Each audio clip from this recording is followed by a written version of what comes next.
Et puis on est parti. Donc voilà, au milieu de cet été, je voulais vous proposer un journal club sur les ripisylves pour plusieurs raisons. Tout d'abord parce que c'est un compartiment annexe à nos cours d'eau qui est vraiment essentiel, qu'on aborde dans les travaux de restauration de cours d'eau et voilà, qu'on cherche à restaurer aussi, à la fois à l'échelle du tronçon de cours d'eau et à l'échelle du paysage. Donc c'est vraiment un compartiment qui mérite de l'attention. Personnellement, voilà, c'est un milieu auquel je suis assez sensible parce que j'ai eu l'occasion de travailler dessus quand j'étais encore dans les Vosges et en Alsace. Donc voilà, c'est quelque chose que je connais pas mal et auquel je suis assez sensible. Et puis sur le territoire de l'Ille-et-Vilaine, on a quand même la chance d'avoir le projet Berceau, avec les collègues de l'Agrocampus notamment, Yvan Bernet, Yann Laurent, qui ont travaillé sur les ripisylves, sur leur restauration écologique, sur les fonctions qu'elles portent, en lien avec nos petits cours d'eau et nos méthodes de restauration, notamment les remises en talweg. Et donc tout ça, c'est des connaissances qui sont vachement sympas et voilà, importantes à valoriser parce que c'est des connaissances et des données locales.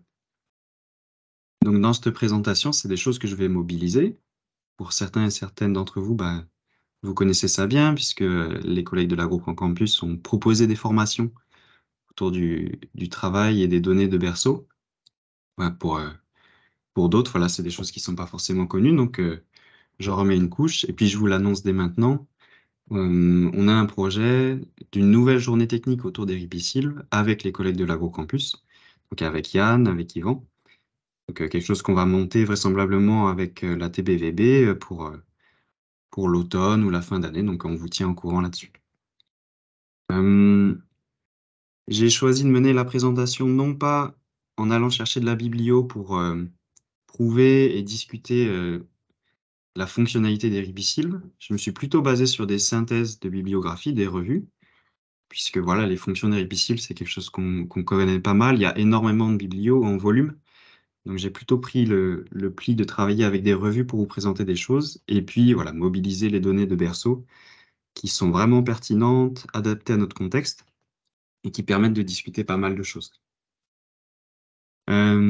Vous verrez figurer au cours de la présentation le petit encart avec Calvin et son drapeau rouge. J'ai fait apparaître ça à des moments où voilà, il y a des éléments qui sont vraiment importants à garder en tête, à prendre en compte. Donc c'est un petit drapeau rouge pour faire attention qui apparaîtra de temps en temps. Ça me semblait important de commencer par quelques éléments de définition, parce qu'elle la ripisylve, en fonction du contexte et du territoire et de la nature de nos cours d'eau, c'est quelque chose d'assez variable. Quand on explore la biblio, tout le monde a un peu son mot à dire sur la ripisylve, la définit d'une manière différente. Donc je vous propose qu'on mette un petit peu ça à plat. Voilà, il y a plein d'approches différentes, mais ce que je vous propose de retenir, c'est quand on va parler de ripisylve ou de zone riparienne, de tampon riparien, on va parler d'une petite surface en bordure de cours d'eau. Et dans notre cas, voilà, c'est des emprises qui peuvent aller de moins d'un mètre à 1 mètre, un petit peu plus quand on a de la chance, quand on a un paysage sympa. Et cette végétation, elle borde le cours d'eau et puis surtout, elle est constituée idéalement de différentes strates. On pourra avoir de l'arborescent, de l'arbustif, des herbacées, du semi-aquatique avec des zélophytes. Et tout ça, ça va constituer notre ripisylve. La citation que je vous propose là, c'est extrait d'un guide de gestion des ripisylves que je vous ai mis dans la biblio aussi, qui est vraiment pas mal, qui est plutôt centré sur des grosses ripisylves, des grosses zones en vallée alluviale, mais il y a des éléments vraiment chouettes à aller prendre dedans. Ce qu'il faut retenir aussi quand on parle de ripisylve, c'est donc qu'on a quelque chose de stratifié et on parle de végétation complexe. Donc on a certes de la stratification, mais on a aussi le fait que la ripisylve, ça soit l'élément de connexion entre mon cours d'eau, mon hydrosystème, et le reste du paysage. C'est d'autant plus vrai en paysage agricole, quand on a une ripisylve qui constitue une partie de bande enherbée ou toute la bande enherbée, et qui fait la jonction entre mes cultures, ma prairie et puis mon cours d'eau. Cette citation-là, donc Riggs et al., c'est une grosse revue de biblio sur les ripisylves qui fait la liste des fonctions que portent les ripisylves. Et puis en fait, ce caractère de connecteur de la ripisylve entre mon milieu aquatique et mon milieu terrestre, et la complexité de cette végétation-là, tout ça, ça fait que ma ripisylve, elle porte une quantité et un nombre de fonctions écologiques qui sont assez disproportionnés par rapport à l'emprise qu'elle peut occuper. Donc en fait, toute l'hétérogénéité et toute la dynamique qu'il y a dans ma ripisylve, quand elle est fonctionnelle, tout ça, ça fait qu'elle va apporter plein de fonctions de support d'habitat, support pour la biodiversité. C'est aussi, une auxiliaire pour la restauration morphologique. Ça, c'est des choses que vous connaissez bien aussi en restomorpho. Donc en fait, sur une petite emprise, je peux avoir une fourniture de services qui est vraiment très importante. Donc ça place vraiment la ripisylve, hem, voilà, à une position assez haute, assez importante dans la restauration de nos cours d'eau et c'est vraiment un compartiment, essentiel à prendre en compte et à travailler lorsque c'est possible, bien entendu. Donc ici, je vous propose une liste, voilà, des fonctions écologiques les plus connues, les plus importantes qu'on associe aux ripisylves. On va pas faire le tour dans le détail, c'est pas le but, parce que c'est des choses que vous connaissez. Mais ce que je vous propose de regarder, c'est, voilà, dans les déterminants de la réalisation de ces fonctions écologiques par les ripisylves. Par exemple, quand je vais regarder la fonction filtration, consommation des nutriments et rétention des nutriments, venant des bassins versants. Ce qui est vachement intéressant, c'est de considérer les traits végétaux déterminants pour la réalisation de cette fonction, c'est-à-dire quelle est la nature et quelle est la structure de la végétation de ma ripisylve et en quoi ça influence la réalisation de cette fonction.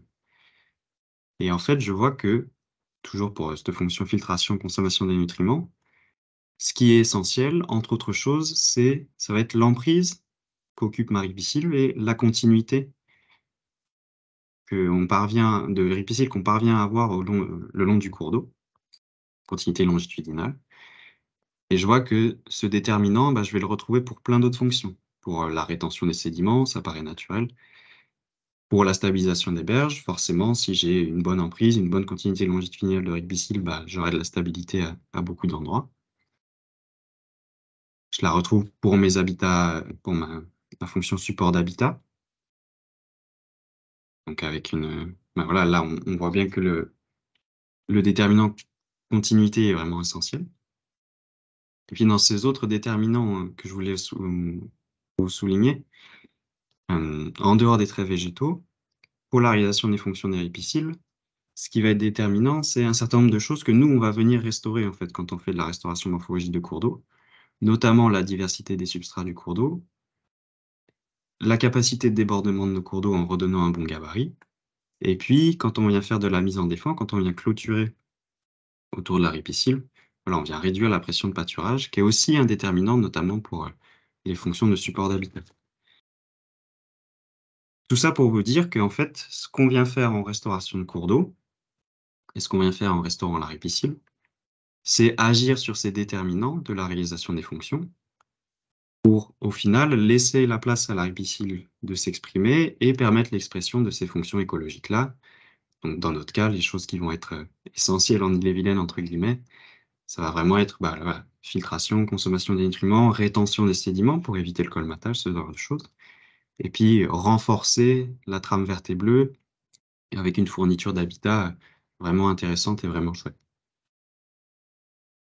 Donc tout ça pour vous dire que restaurer la ripisylve, à la fois on agit déjà dessus en faisant de la restauration morpho de manière indirecte, et puis c'est tout à fait essentiel pour compléter une restauration morpho, une restauration de cours d'eau. Et puis ça permet d'agir aussi à une échelle un peu différente, parce qu'on voit que la ripisylve, elle s'inscrit en fait dans la trame verte et bleue, dans des continuités, et s'inscrit dans des fonctions écologiques à l'échelle du paysage, voilà, qui sont très importantes dans nos restaurations.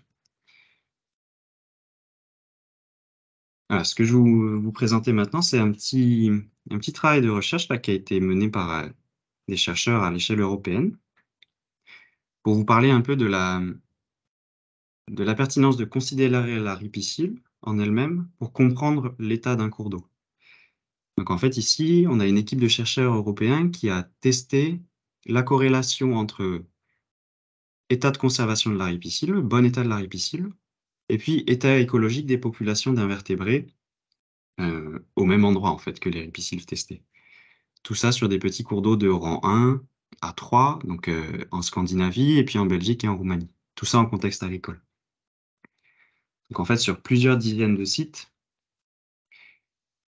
les chercheurs ont mis en œuvre une méthode d'évaluation des ripiscibles qui s'appelle RCI, que je vous ai mis en biblio aussi, qui permet d'évaluer différents compartiments de la ripicile et puis d'obtenir une note finale. Et ce, sur 4 classes de sites, 4 classes de cours d'eau différents. Donc des cours d'eau dits matrix, qui sont plutôt des cours d'eau très agricoles, rectifiés et incisés, des choses qu'on connaît bien en Ille-et-Vilaine. Des sites où on n'a pas du tout de ripicile, des sites avec une ripicile de petite emprise, et puis des cours d'eau de référence, soit en contexte forestier avec une vraie ripicile, soit en contexte agricole, mais avec une ripicile importante de 5 à 10 mètres d'emprise. Donc on a notre indicateur RCI qui traduit la condition des ripiciles. Et ce que je vous invite à retenir, c'est que pour mes cours d'eau incisés rectifiés, on a plutôt un état des ripiciles qui est meilleur, quand bien même ils sont vraiment très dégradés. Meilleur que mes cours d'eau sans ripicile boisé. Et ensuite, le but du jeu des chercheurs, c'est de croiser cet indicateur RCI avec le score ASPT. Pour ceux et celles qui s'y connaissent un petit peu en invertébrés, le score ASPT, ça traduit la sensibilité des peuplements d'invertébrés, c'est-à-dire que ça sera un score qui sera d'autant plus élevé que dans ma population d'invertébrés aquatiques, j'ai des espèces sensibles aux pollutions, à la qualité des habitats, à la fraîcheur du cours d'eau. Donc plus ma population est sensible et de qualité, plus j'ai ces espèces-là, plus mon score sera important. Donc ça dénote aussi voilà, la qualité du milieu. Ce qu'on constate, en mettant tout ça sur un graphe, c'est que j'ai une corrélation, en fait, entre indicateur de qualité de la ripicile et score ASPT, donc indicateur de la qualité de mon peuplement piscicole. Ce qu'il faut bien retenir, c'est que cette corrélation, elle est uniquement à l'échelle locale. C'est-à-dire que sur un tronçon d'une centaine de mètres, j'ai une corrélation entre la qualité de ma ripicile et la qualité de mon peuplement d'invertébrés. Ce que les chercheurs ont aussi montré, ce que je ne vous ai pas fait figurer directement ici, c'est que la corrélation est encore plus importante entre score ASPT et occupation des sols sur le bassin versant. Donc on voit bien que plus que la qualité de la ripicile en elle-même, ce qui conditionne la qualité écologique de mon cours d'eau, c'est l'occupation des sols et le niveau de dégradation sur mon bassin versant. Ce qui paraît logique. Ce qu'on voit aussi, ce que je vous invite à retenir, c'est que pour mes cours d'eau rectifiés incisés, où j'ai quand même une ripicile, eh ben, je constate que j'ai une vraie proximité pour le score ASPT, donc pour la qualité écologique de mes peuplements d'invertébrés. Voire même des scores ASPT plus importants pour mes cours d'eau rectifiés incisés. Ça montre bien que la ripicile va a un vrai rôle, malgré tout, localement, pour permettre des bonnes conditions d'habitat, des bonnes conditions écologiques, ou du moins voilà, mitiger et aller à l'encontre de dégradations qui peuvent être à l'échelle du bassin versant. Je vous ai mis une petite citation de Michael, donc qui est issue d'un article que je vous ai aussi mis en biblio, et qui désigne la ripicile vraiment comme la peau, en fait. Donc enfin, voilà, la ripicile, c'est ça correspond à pour le cours d'eau, c'est vraiment la peau pour l'homme, quoi, la peau pour nous. Donc c'est vraiment une zone de transition, une zone de filtration et au final, quand le cours d'eau est dégradé, bah, ça va se voir sur la zone de transition, ça va se voir sur la ripicile, ce qui fait qu'on peut comprendre le cours d'eau au travers de la ripicile. Voilà, attention, toujours, c'est toujours question d'échelle. Donc les chercheurs dans cette étude-là ont bien montré que l'occupation des sols et l'état du bassin versant étaient un déterminant encore plus important du bon état écologique que la ripicile en elle-même, quand bien même ça peut constituer un proxy pour comprendre mon cours d'eau.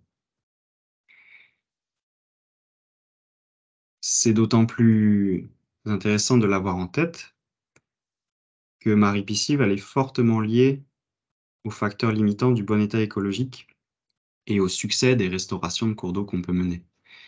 Donc ici, je vous présente une étude en Allemagne qui fait la synthèse des facteurs limitants à la réussite des opérations de restauration. C'est tout un tas de facteurs qui se répartissent entre différentes échelles. Et donc ça, c'est vraiment important de l'avoir en tête pour bien bien comprendre à quelle échelle se jouent les choses. Et en fait, on voit que la ripisylve, elle est impliquée, dans tous ces facteurs limitants, dans la mitigation de ces facteurs ou bien l'exposition du cours d'eau à ces facteurs limitants. Parce que finalement, ma ripisylve, c'est un élément du paysage qui structure fortement et qui va conditionner aussi, en partie, bien entendu, l'efficacité de mes opérations de restauration. On a vu tout à l'heure avec la liste des fonctions écologiques de la ripisylve qu'elle était impliquée sur les aspects de morphologie, sur les aspects physico-chimiques, filtration, hem, consommation, rétention des sédiments, nutriments, et puis sur les aspects d'habitat, que ce soit terrestre ou aquatique, elle a aussi un rôle essentiel. C'est d'autant plus vrai en tête de bassin, en bassin versant dégradé, où on n'a pas forcément un maillage écologique de trame verte et bleue très développé et où finalement les entités de ripisylve vont avoir un rôle encore plus important. Finalement, un cours d'eau sans ripisylve, il va se retrouver assez exposé à l'ensemble de ces facteurs de dégradation, ces facteurs limitants, et ce, aux différentes échelles.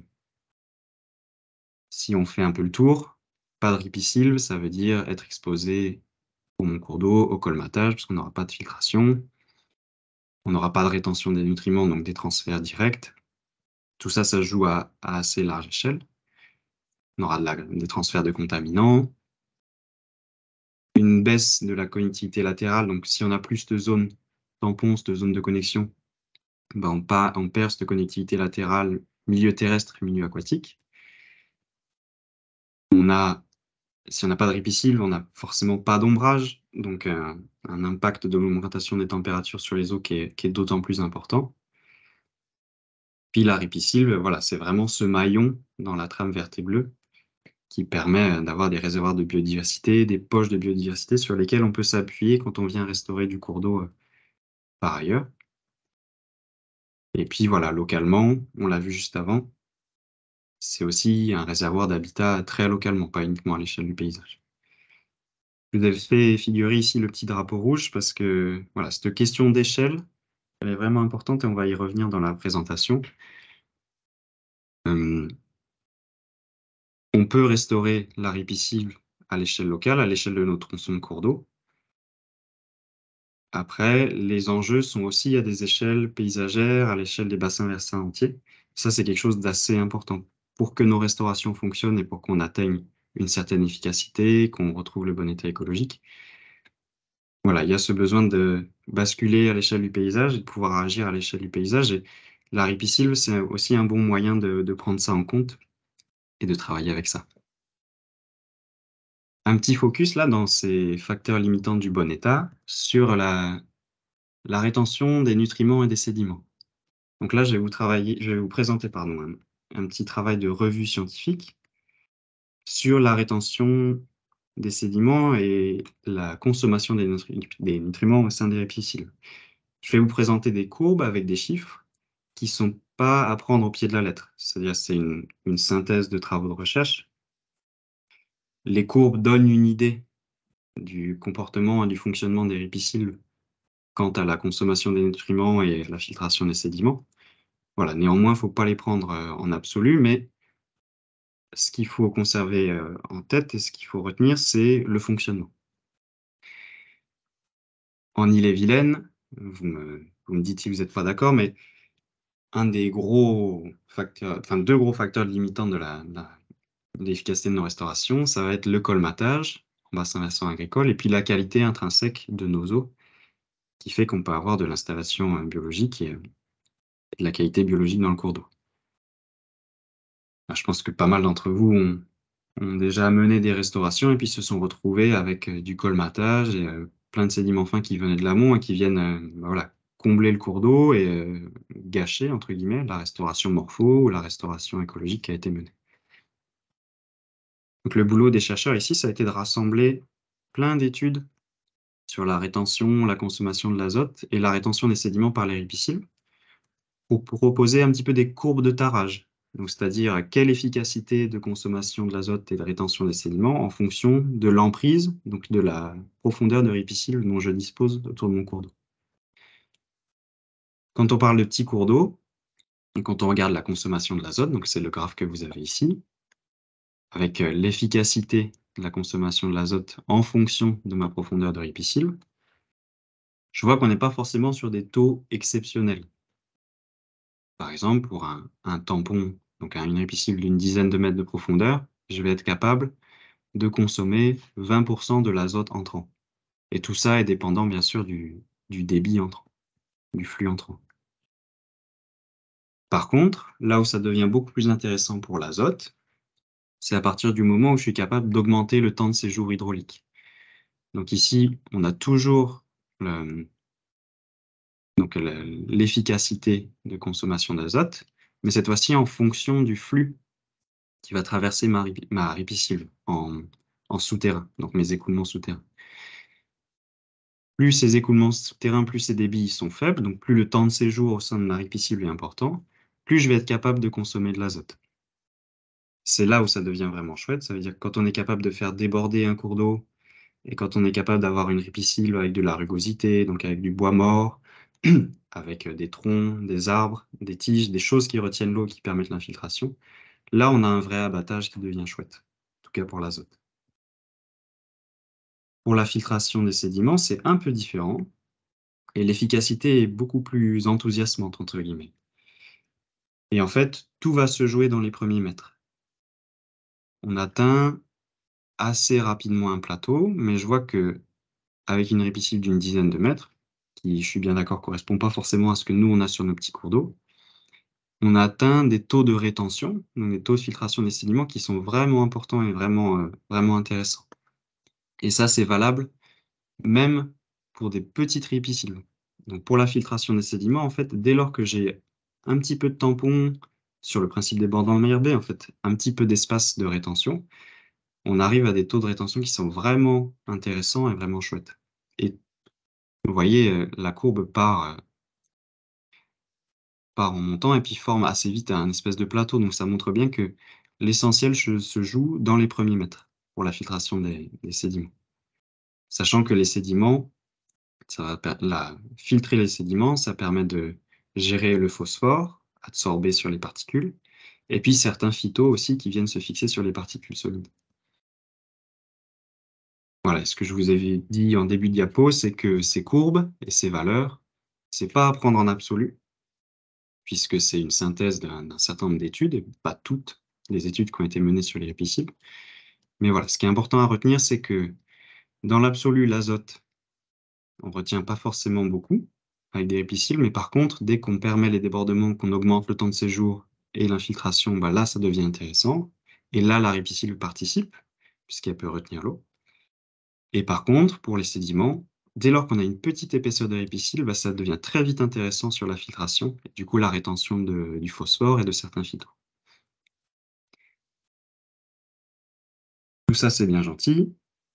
On sait à peu près à quoi sert la ripisylve maintenant, mais la question, c'est comment on va faire pour la restaurer quand on va mener des travaux de restauration écologique.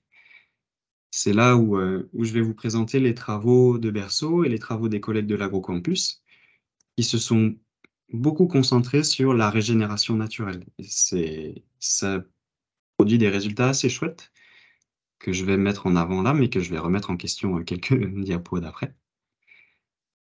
Donc là, le premier article, le premier résultat que je vous présente, c'est quelque chose paru en 2020, donc qui a été écrit par le collègue Yann Laurent, entre autres, de l'Agrocampus. Et c'est des données collectées sur une remise en talweg dans la Manche, sur un petit rang 2, donc le moulinet.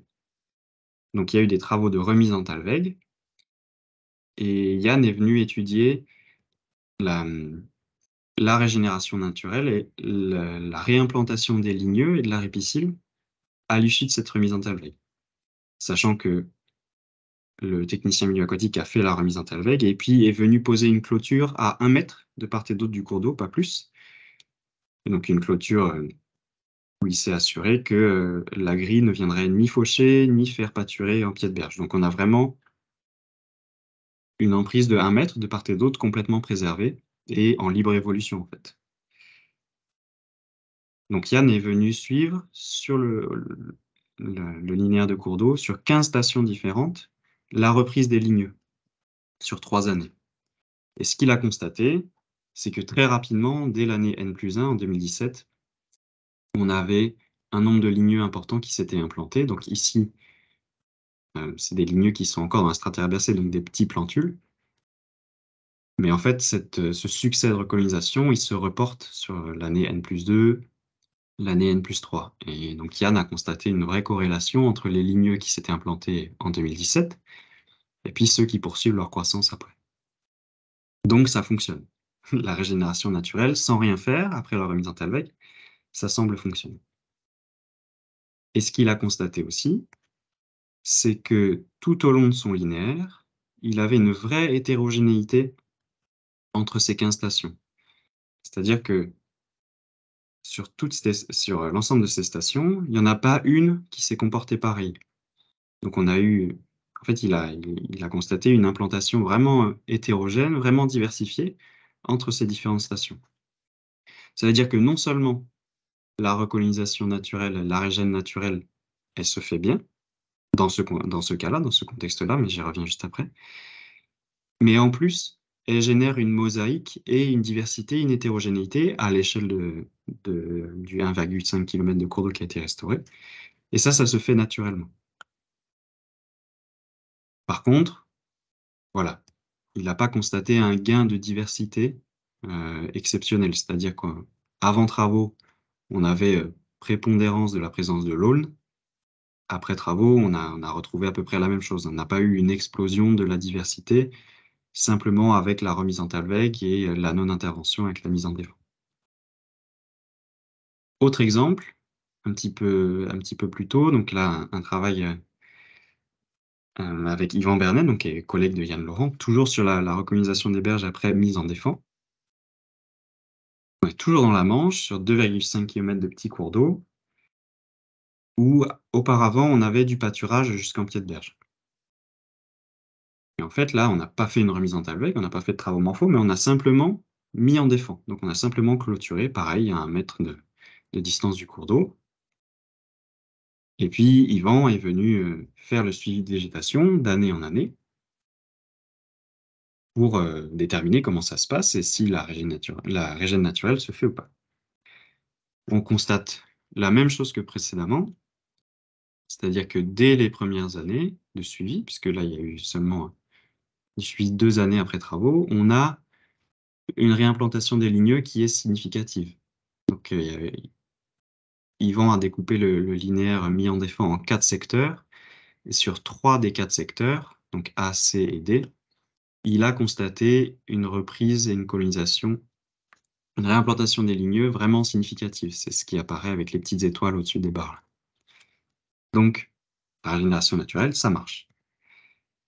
Et en plus, à l'inverse de l'étude précédente menée par Yann, Yvan a constaté une augmentation de la diversité des individus, donc une modification de la répartition entre espèces de ligneux, notamment au détriment de l'aulne, qui a un petit peu diminué, mais voilà, les autres essences se sont fait une place un peu plus importante. Là où je mets un petit drapeau rouge pour cette étude, c'est qu'il s'agit d'une mise en défense qui a été réalisée sur un cours d'eau qui était déjà dans son talweg, pas rectifié, pas incisé.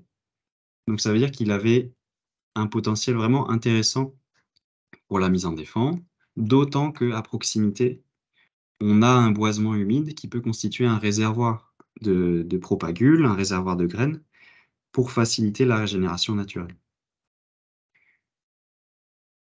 Tout ça, ça me mène à...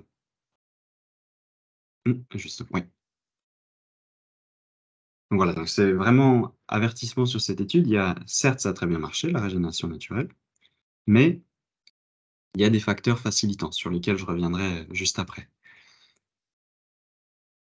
Pour dézoomer un petit peu et regarder l'efficacité de la mise en défense, donc vraiment de clôturer les cours d'eau, je vous propose voilà, les résultats d'une petite synthèse statistique qui a été menée aux États-Unis sur des travaux et des études ayant suivi des mises en défense en bord de cours d'eau agricoles en bord de prairie aux États-Unis, sur des petits cours d'eau, donc des choses qui ressemblent à chez nous. Et donc l'équipe de chercheurs a fait des statistiques sur les effets, les bénéfices ou les conséquences de la mise en défense. Donc c'est les résultats que je vous présente ici. Ce qu'ils constatent, c'est que, en ce qui concerne la morphologie des petits cours d'eau, la mise en défense et donc l'apparition de ripisylves, ça provoque pas mal de choses et ça correspond à ce qu'on disait tout à l'heure, c'est-à-dire que la ripisylve, c'est aussi un auxiliaire de la restauration morphologique. Notamment, voilà, sur la stabilité des berges, l'apparition de ripisylves, c'est sans appel, c'est des bénéfices importants. Mais ce qui est voilà, aussi intéressant de constater, c'est que l'apparition de la ripisylve, ça vient créer des sous-berges, puisqu'on modifie les écoulements, on modifie la rugosité, donc on vient créer des sous-berges et donc des habitats. Ça a parfois un effet sur la charge de mon cours d'eau en sédiments fins, c'est-à-dire que la modification des écoulements va augmenter la rugosité et permettre la chasse de sédiments fins. Donc, des choses qui sont assez favorables pour ma diversité d'habitat et mon cours d'eau de manière générale.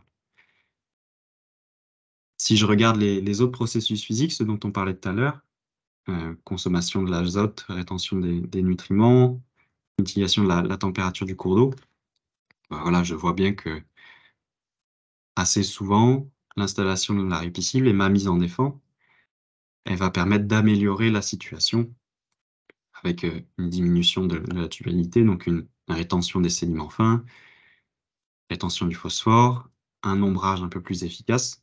Donc voilà, tout ça, je vois bien que ça fonctionne, la mise en défense, c'est quelque chose qui marche bien. Toujours dans la même étude, si je regarde l'efficacité et l'effet de ma mise en défense sur les compartiments biologiques, voilà, il y a des choses qui sont sans appel et qui fonctionnent bien. Si je regarde la végétation, rappelez-vous tout à l'heure, quand on a regardé le tableau sur les fonctions écologiques des ripicides, je vous ai parlé des traits végétaux déterminants pour la réalisation des fonctions biologiques. Et en fait, laisser ma ripicile tranquille avec une mise en défense, ça va me permettre d'améliorer énormément de choses. La couverture en premier lieu, donc ma quantité de végétation, ma biomasse. Mes arbres vont pousser, l'ombrage va s'améliorer. Je vais avoir une augmentation a priori de la diversité dans un premier temps, parce que dans un second temps, avec le développement des ligneux, je peux avoir une baisse de ma diversité herbacée, mais c'est l'évolution naturelle de ma ripisylve. Donc voilà, je vais laisser faire la ripisylve et elle va produire de la matière, elle va produire de la biomasse, et ça va améliorer tout ça.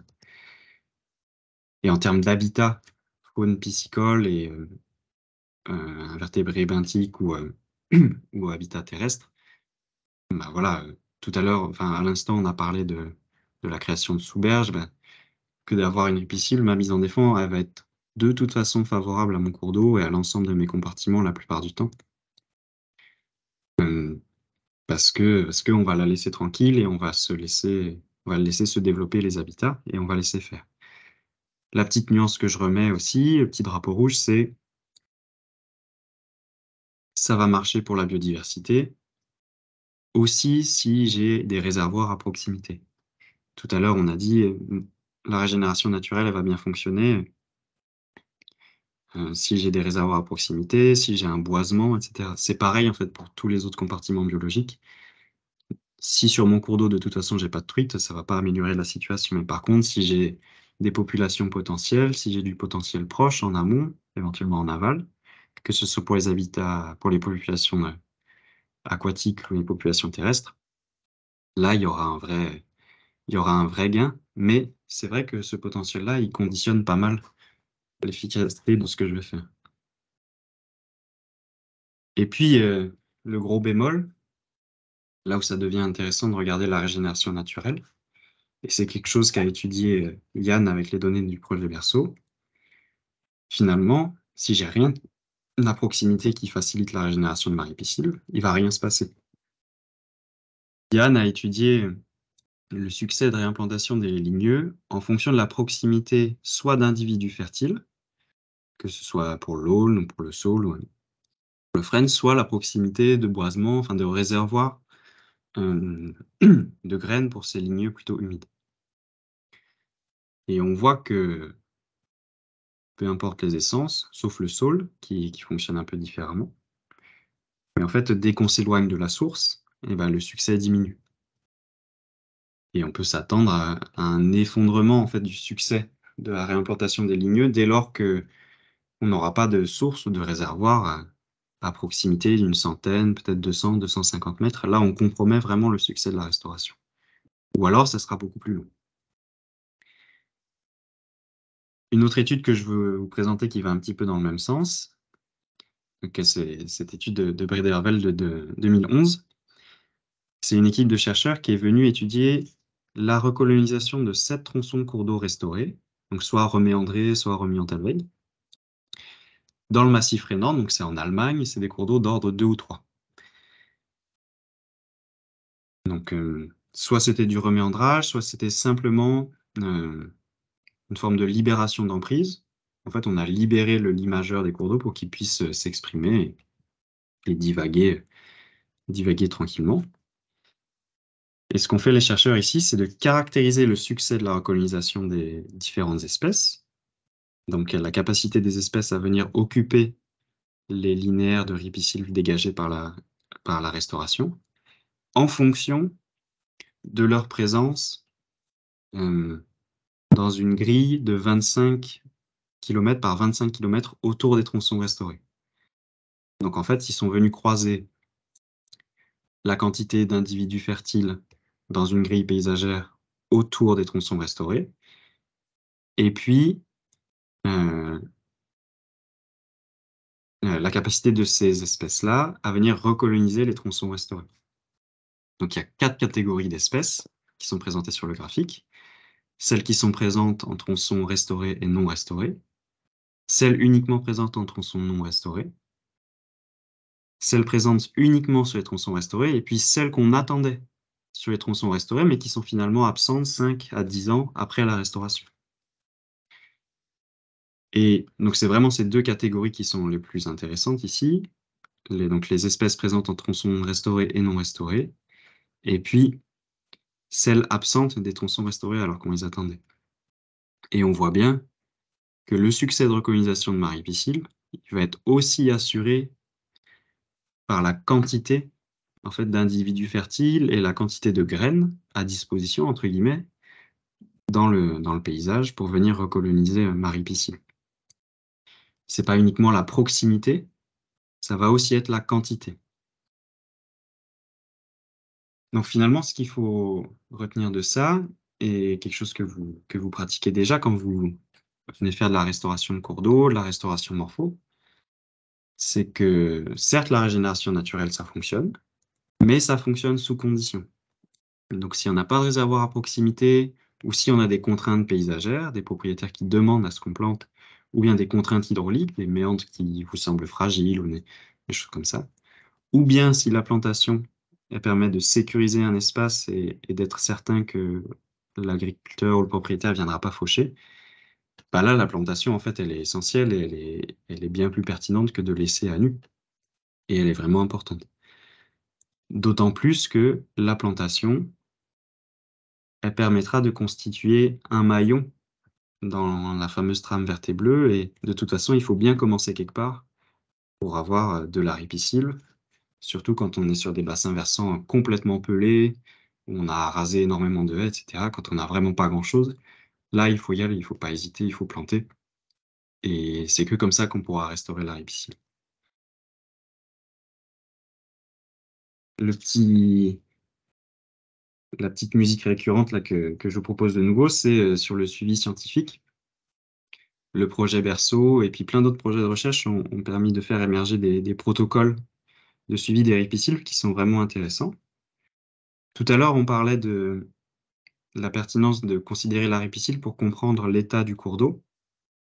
Ce que je veux vous proposer ici comme suivi, c'est pas quelque chose qui viendrait, remplacer toutes les méthodes d'évaluation morphologique des cours d'eau qu'on a déjà, qui sont très pertinentes et efficaces, mais plutôt, voilà, des méthodes qui, dans certains cas, seront intéressantes pour, pouvoir argumenter ou, nourrir une concertation et expliquer le rôle de la répressive localement.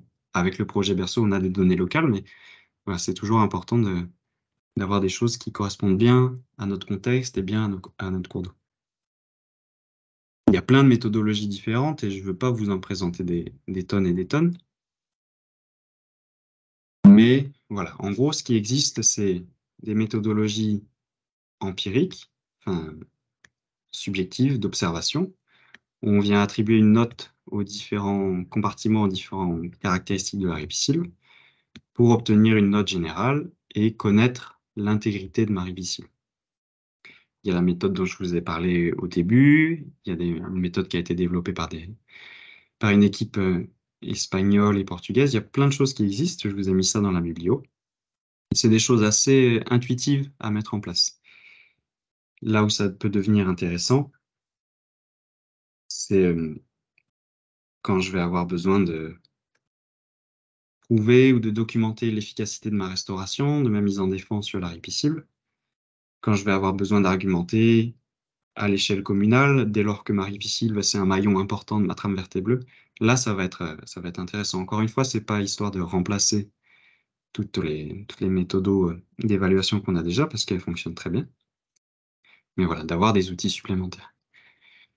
Et puis dans Berceau, le camarade Yann Laurent a mis au point voilà, ce protocole de suivi de la réimplantation des ligneux, assez, assez chouette, assez simple à mettre en place, un petit peu chronophage, mais voilà, qui permet vraiment de rendre compte de l'efficacité de la régénération. Et c'est quelque chose qu'on remobilisera au cours de cette journée de formation qui sera proposée, hein, donc voilà, le protocole sera repris. Je sais que dans les premières journées de formation, il avait été montré, il avait été mis en œuvre. Ça peut vraiment être intéressant, y compris pour les collègues des ENS. Je pense à toi, Anthony, en particulier, sur le Quénon, où voilà, la gestion de la ripisylve sur le Quénon, c'est un sujet technique et ça peut être voilà, intéressant et pertinent de suivre l'évolution de la ripisylve par endroit en fonction des modes de gestion que tu mettrais en place ou que des choses que tu expérimenterais. Donc voilà pour la petite routine suivi scientifique. Et pour conclure, voilà, j'essaie de pas trop traîner. Je vous propose un petit changement d'échelle. On a parlé tout à l'heure des facteurs limitants de la restauration. Et dans le tableau que je vous ai proposé, que je tire d'une revue de littérature, je ne sais pas si vous avez fait attention, mais une grande partie des facteurs limitants à l'efficacité de la restauration de nos cours d'eau, c'est des choses qui se jouent soit à l'échelle paysagère, soit à l'échelle du territoire du bassin versant en entier. En fait, la ripisylve, et le cours d'eau aussi, mais la ripisylve, en tant qu'élément de la trame vertébrale, elle est intrinsèquement liée à ça, à cette échelle paysagère. Et quelque chose dont je vous invite à avoir conscience au moment où vous allez restaurer un cours d'eau, restaurer une ripisylve, c'est que vous faites de l'ingénierie paysagère, en fait. On en avait discuté quand on avait visité les travaux de restauration sur la Flume menée par Julien de l'unité Ouest. On est allé voir ça à la journée technique départementale. Et c'était un bon exemple de la succession cours d'eau restauré dans son talweg, ripisylve, prairie de bas-fond, et puis des éléments de haies, de talus plantés. C'était un peu disparate, un peu hétérogène, mais il y avait de ça. Et puis, sur plateau, un peu plus loin, la culture. Cette zonation culturelle, cette zonation du paysage, c'est vraiment celle qui est la plus favorable, entre guillemets, pour la préservation de nos cours d'eau, pour prévenir le colmatage, le transfert des sédiments fins, la rétention des nutriments. Donc en fait, quand vous venez faire de la restomorpho et restaurer la ripisylve, soit avec une mise en défense, soit avec des plantations, bah ouais, vous faites de l'ingénierie paysagère et vous vous inscrivez dans ce schéma-là qui est le plus favorable. Et c'est pour ce schéma-là qu'il faut qu'on mène notre plaidoyer et qu'il faut qu'on argumente en fait quand on veut travailler à l'échelle du paysage. Toujours à l'échelle du paysage, on a pas mal discuté de trames vertes et bleues. Voilà, simplement pour appuyer sur le rôle de la ripisylve dans la constitution de la trame verte et bleue, en particulier en paysage agricole, là où c'est bien pelé, quand on a des bassins versants bien dégradés. Là, la ripisylve, elle va être essentielle. Là, je vous présente un exemple d'étude de connectivité paysagère qui permet en fait de déterminer là où il y a des trous dans la trame verte et bleue et là où on pourrait restaurer de la ripisylve pour améliorer la connectivité et l'état général de la trame verte et bleue. Donc c'est des études qui se font beaucoup maintenant, où en fait on va récupérer des données de présence d'espèces, des données écologiques, qu'on va croiser avec des données d'occupation des sols, desquelles on extrait en fait des éléments de connectivité et dont on déduit la capacité des espèces à se déplacer au sein du paysage. Tout ça, ça nous permet d'identifier à la fois des corridors, mais aussi des points noirs, des points bloquants.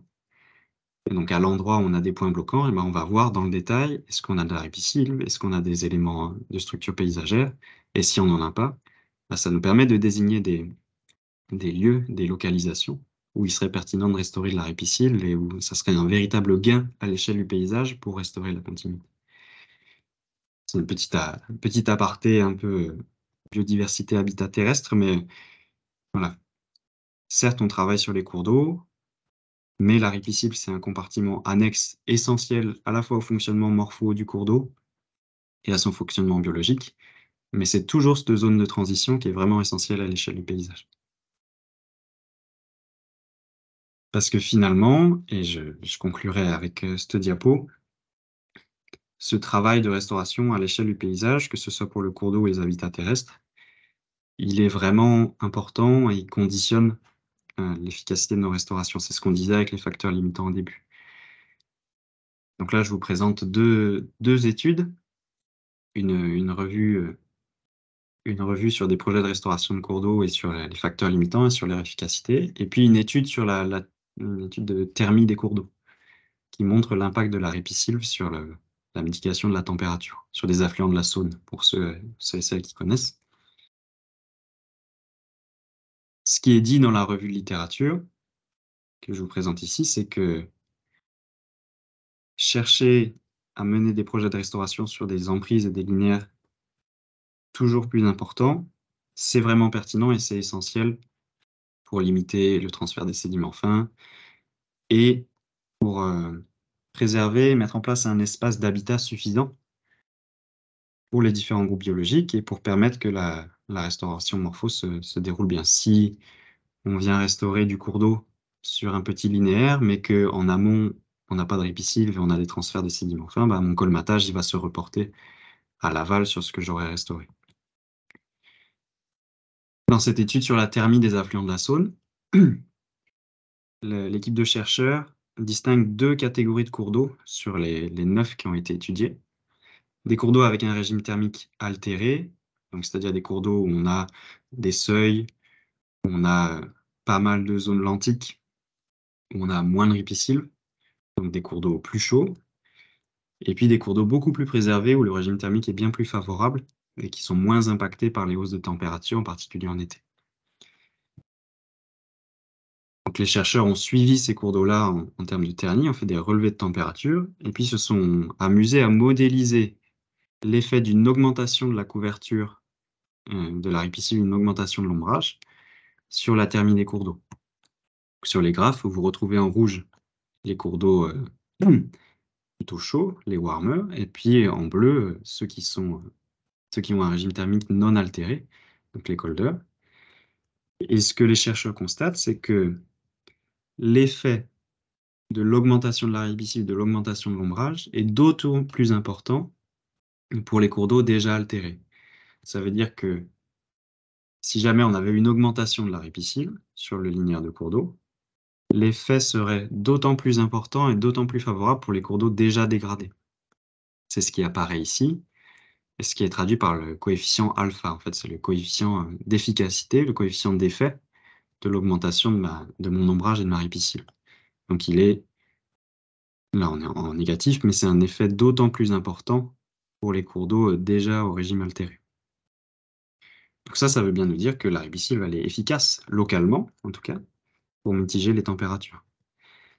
Malheureusement, si vous reprenez les graphes qui sont à gauche ici, je vois que quand bien même j'augmenterais au maximum mon emprise de ripisylve et j'aurais un ombrage impeccable tout au long du cours d'eau, bah en fait, si c'est déjà altéré, si mon régime thermique est déjà altéré sur mon cours d'eau, donc c'est les cours d'eau en rouge, bah, j'arrive pas à rattraper en fait mes cours d'eau au régime thermique non altéré. J'arrive pas à faire diminuer la température juste avec de la ripisylve.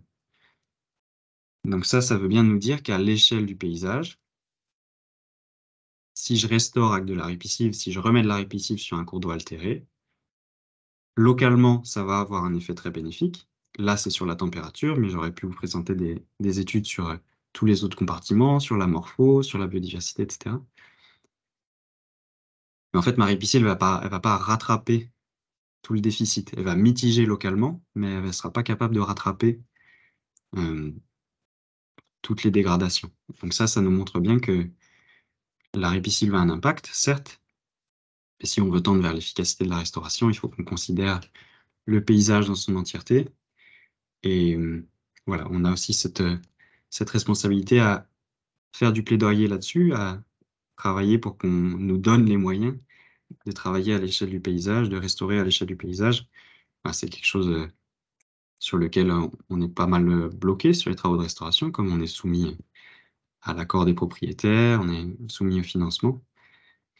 Mais voilà, tout ça, c'est autant d'éléments pour dire aux financeurs, dire aux propriétaires, dire aux communes, aux collectivités. En fait, donnez-nous les moyens de travailler à l'échelle du paysage, donnez-nous les moyens de travailler en transversalité, parce que pour la reconquête du bon état écologique, en fait, nos facteurs limitants, ils se jouent à l'échelle du paysage, et si ce qu'on restaure, c'est pas suffisamment efficace, c'est parce qu'on n'a pas les moyens de travailler à très grande échelle. Voilà, je termine là-dessus. Et puis, je vous propose qu'on passe sur un petit temps d'échange en fonction du temps qui vous reste, que ce soit sur la présentation ou bien sur des questions de ripisylve au sens plus large, des retours d'expérience de restauration aussi, si certains d'entre vous ont laissé faire la régénération naturelle ou s'il y en a qui sont attachés au fait de planter. Voilà. Je ne sais pas si les uns ou les autres souhaitent intervenir.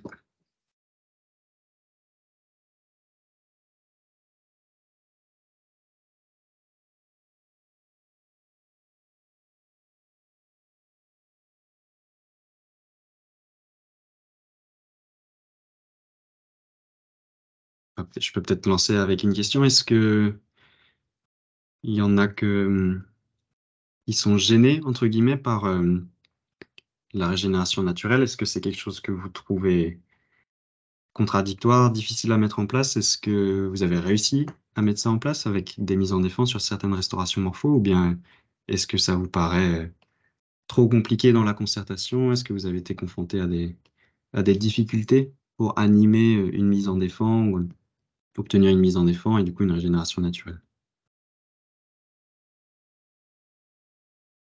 Sébastien, Jean-François Lebas, merci déjà pour ton exposé. C'était très clair et bien alimenté de retours d'expérience et de suivi scientifique, donc bravo, merci à toi. Juste pour te dire que moi, j'ai pas d'expérience sur ces aspects de restauration passive. Par contre, archi tenté pour le faire sur nos propriétés départementales, un espace naturel sensible, où l'on a un peu moins de contraintes, en effet, en étant propriétaire foncier, et pour tester, tenter et réussir à restaurer ces cours d'eau sur la partie ENS en restauration passive avec grand plaisir, avec pourquoi pas, si possible, un protocole à voir ensemble de suivi pour évaluer le succès de cette opération.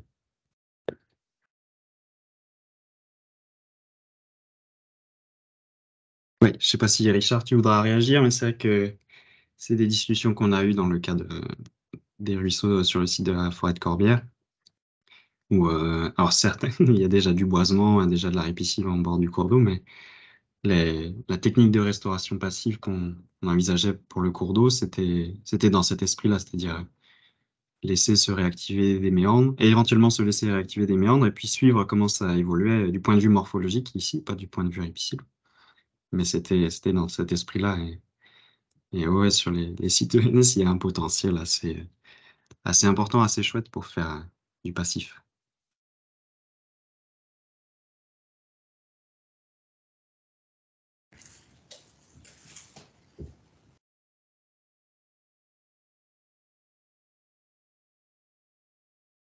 Oui, allô?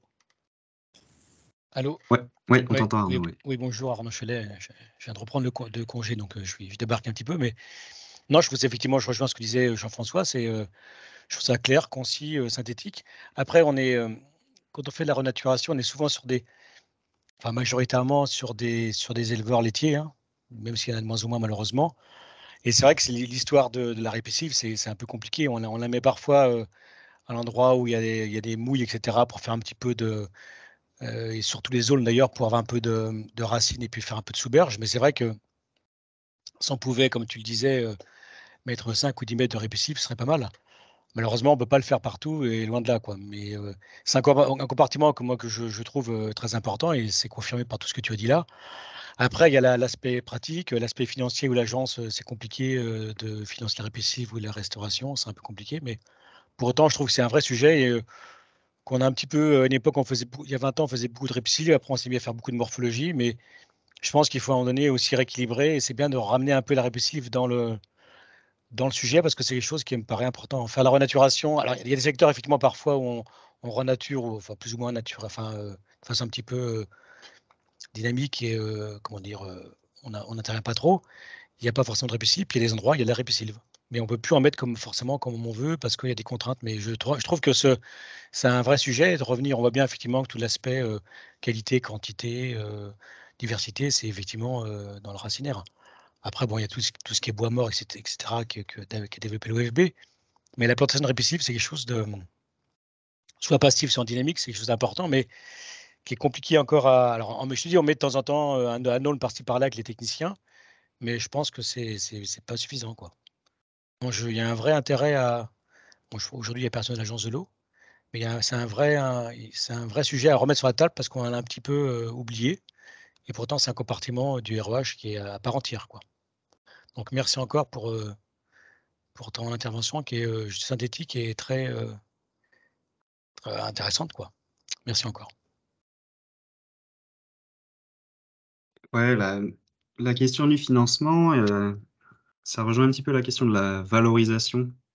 Et là, on retrouve les questionnements qu'on a par rapport au bocage, par rapport à Brest Bocage, par rapport à l'implantation des haies, refaire du maillage bocager chez les agris.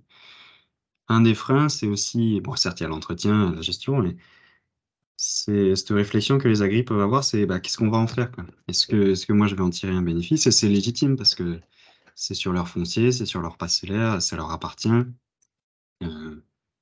Voilà, il y a une valeur Bon, intrinsèque, il y a une valeur pour le fonctionnement du cours d'eau, mais c'est aussi un questionnement et il y avait un retour d'expérience intéressant toujours dans le projet Berceau, là, les collègues avaient mené un projet sur une remise en talweg d'un des collègues de l'EPTB, si je ne m'abuse.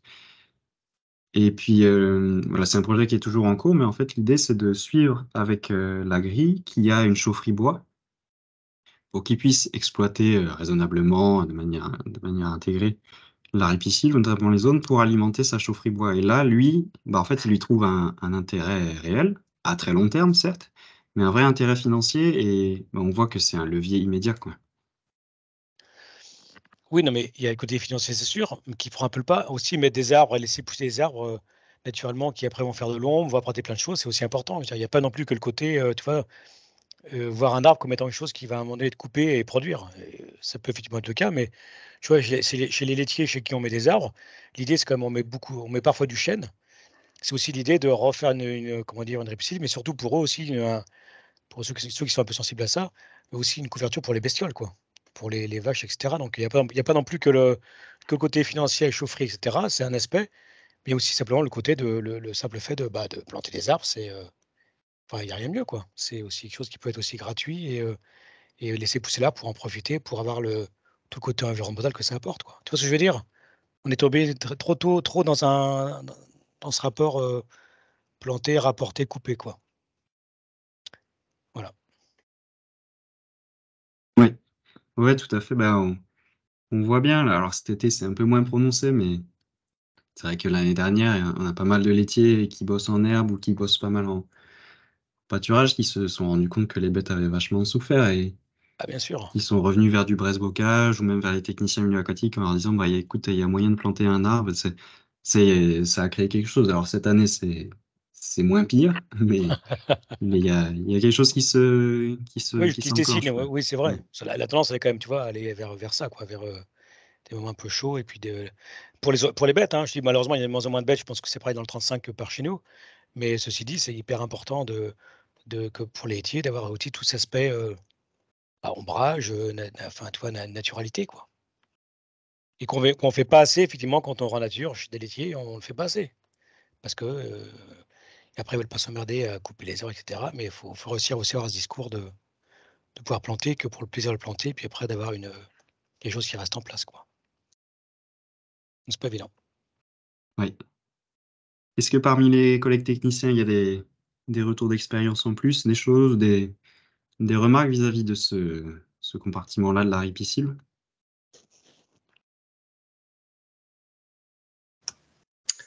Allô, c'est Oui, François-Xavier là, ouais, du fixe. syndicat du bassin versant du Couesnon. Ouais, j'avais une petite question. Sur nos territoires, on a des cours d'eau qui sont qui sont pas très larges. Sur le Couesnon, au maximum, on va avoir un cours d'eau qui va faire 5, 6, 7 mètres de large, quoi. En tout cas, tout le reste du linéaire, c'est des cours d'eau qui sont très peu, ils sont très peu larges. Et ma question, c'était, est-ce que si on n'avait pas de contrainte de plantation est-ce que ça serait, est-ce que de mettre de la ripisylve sur tout linéaire, ce serait la chose qu'il faudrait faire, ou il faut aussi alterner des zones d'ombrage et des zones ensoleillées? Voilà, je laisserai la parole aux collègues des ENS aussi après, mais je vais remettre la diapo qu'on avait au début. Voilà, sur celle-ci. En fait, tu vois, FX, dans l'étude menée par Yann Laurent et les collègues de l'Agrocampus, on voit que naturellement, avec la régénération naturelle, il y a une mosaïque qui se forme. C'est-à-dire qu'on n'a pas une implantation des lignées homogènes et on a de la diversité. Ce qui fait qu'à long terme, le long de mon linéaire de cours d'eau, ma ripisylve, elle sera pas partout pareil, ça sera pas un corridor boisé uniforme, une grosse galerie et ombragée. Et c'est vrai qu'en termes de biodiversité, que ce soit habitat aquatique ou habitat terrestre d'ailleurs, il y a un vrai intérêt à maintenir une hétérogénéité, que ce soit par la gestion, la coupe sélective, ces choses-là, pour la diversité, parce que forcément la diversité de conditions abiotiques, l'entrée de lumière, des zones d'ombre, elle se reflète dans la biodiversité au final, que ce soit aquatique ou terrestre. Et donc, on n'a pas forcément intérêt à mettre de la ripisylve partout, surtout de la ripisylve arborée. Mais on a un vrai intérêt à avoir de la diversité, de l'hétérogénéité et de la mosaïque. Et une mosaïque qui s'inscrit au sein d'une continuité, tu vois. On a une ripisylve qui s'inscrit dans la trame vertébrée, qui constitue un vrai maouille, mais une diversité de petits habitats, de micro-habitats, une hétérogénéité à petite échelle, le long de ma ripisylve. Je pense que les collègues des ENS aussi, vous avez des choses à rajouter là-dessus sur les habitats terrestres.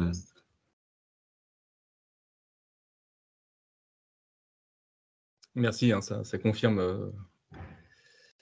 Ça confirme ce que j'avais en tête, mais vu que le sujet était sur la table, je pense que c'est important aussi d'avoir ça en tête, quoi, qu'il ne faut pas non plus chercher à faire des tunnels, comme tu l'as dit tout à l'heure. Surtout sur nos petits cours d'eau qui ne sont pas très larges, quoi. Ouais, je veux bien réagir, même si je ne suis pas un expert, Guillaume des ENS. Je sais, je serais un peu plus mitigé comme ça, tu vois, mais d'un point de vue un peu réflexion de base, ça me paraîtrait légitime d'avoir, comme tu dis, un couloir boisé, tu vois, sur tout le cours d'eau, si on voulait vraiment avoir un habitat très typique de ripisylve, et avoir aussi une spécificité très forte. C'est-à-dire que peut-être qu'en termes de biodiversité, le nombre d'espèces serait moins important, mais on aurait des espèces beaucoup plus spécialisées, beaucoup plus rares peut-être, qui seraient associées à cette ripisylve qui serait continue sur tout un cours d'eau. On serait sur quelque chose avec une très forte naturalité. Donc je pense que ça peut s'entendre aussi d'un point de vue biodiversité. Et après, c'est vrai que si tu fais de l'hétérogénéité, tu peux voir apparaître d'autres types d'espèces qui sont plus liées à des milieux ouverts et avoir une diversité plus forte. Ouais, enfin voilà, je pense c'est un peu en fonction de l'enjeu qu'on se fixe sur cet écosystème-là. Donc d'un point de vue vie piscicole, il n'y a pas forcément besoin d'avoir des zones ensoleillées sur certaines portions de cours d'eau? Je pourrais pas trop te répondre là-dessus. Moi, je suis pas spécialiste là-dessus. Je pensais j'étais plus, tu vois, sur les espèces liées à l'aspect forêt plutôt, qui D'accord. pourraient être présents dans la ripisylve. Mais voilà. Mais je comprends bien. C'était aussi un peu une de mes interrogations. C'était notamment peut-être un frein à l'installation d'une ripisylve continue. C'est vrai qu'elle va pouvoir gagner aussi sur les parties terrestres, la ripisylve, si on fait sur les berges.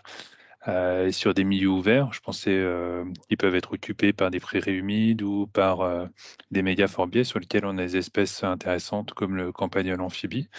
Et je trouvais très intéressant la réflexion que tu faisais, Sébastien, de bien étendre, de bien élargir à une échelle plus importante cette réflexion sur la restauration paysagère autour du cours d'eau, parce que c'est sûr que si on réfléchit, enfin, si on dit qu'on remplace un habitat uniquement en bordure de rivière, ça peut être assez limitant finalement dans la réflexion. De se dire, bon, bah, si on met une ripisylve à cet endroit-là, on va perdre un milieu ouvert et on va perdre certaines espèces. Ça peut être un frein, ouais.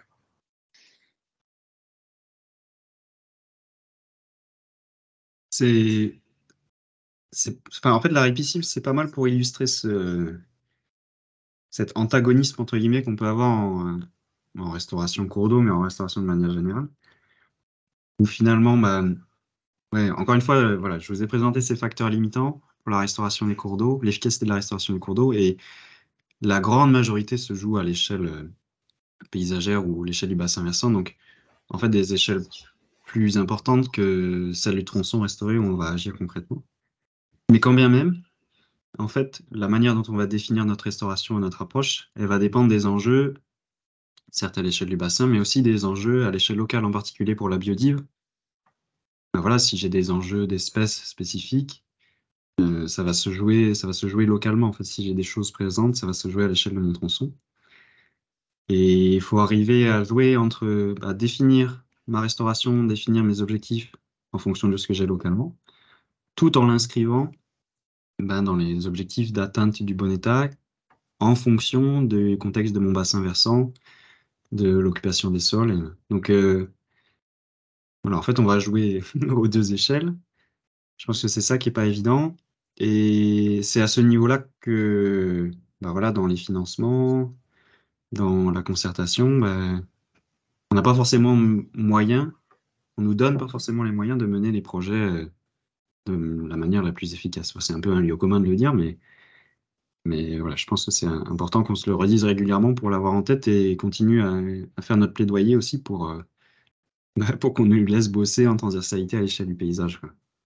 Parce que ça passera par ça.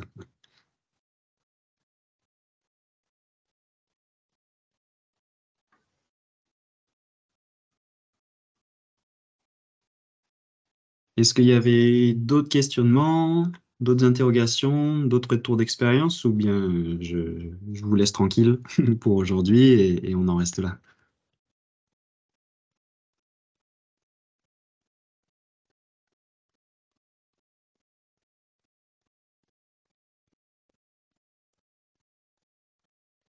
Ok, Pour moi, c'est bon, Sébastien, je te remercie. ça marche. Bonne fin de journée Ouais, merci à tout le Jean-François. monde. Si c'est bon, du coup, j'arrête l'enregistrement et puis, comme d'habitude, ça sera à disposition sur le site du CRECEB. Je renverrai le lien, vous aurez l'enregistrement. S'il n'y a pas d'opposition à ce que je le poste, vous aurez la présentation et puis vous aurez la bibliographie aussi avec tous les articles et tous les documents que j'ai mobilisés et que j'ai utilisés dans la présentation. Donc tout ça sera à dispo et consultable, surtout que là, on n'est pas forcément beaucoup parce qu'on est une semaine de 15 août. Donc voilà. Et puis, le prochain Journal Club, je vise le mois d'octobre et puis on rediscutera des cours d'eau forestiers. Normalement, c'était prévu avant les ripisylves. mais j'ai un peu mélangé les choses. Et on discutera restauration en contexte forestier, les spécificités qui vont avec et pourquoi c'est important. Et en tout cas, merci beaucoup. Et puis, Merci à toi. portez-vous bien Ouais. en cette fin Ouais. d'été. Merci à toi. Sébastien. Bonne journée. Merci. Merci Au Sébastien. revoir. Bonne journée. Bonne journée à tout le monde. Merci Sébastien, à bientôt.